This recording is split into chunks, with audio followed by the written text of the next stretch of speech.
Cześć. Dytki, że chciał mieć takie profesjonalne wejście. Teraz wreszcie mam. Korzystam ze profesjonalnego podzimowego światła. Tak więc mamy full profesjonalizm. Tak krzywo by na stołu, bo chcę przyjść tutaj. O, teraz dobre. Co chciałem powiedzieć? Na tubie, jako że teraz mamy taki moment, że mamy wpierony, całka tuba nafolowano GTA 5, to pomyślałem, że też zrobię.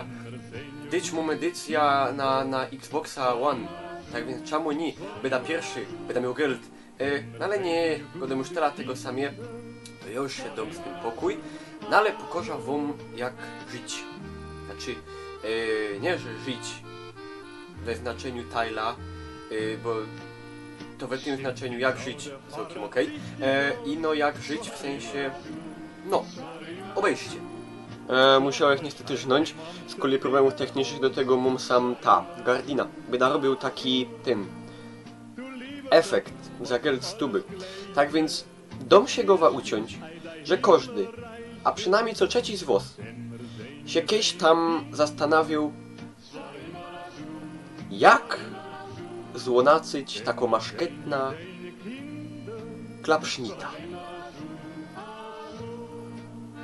Chleb, bitwok, żniemy.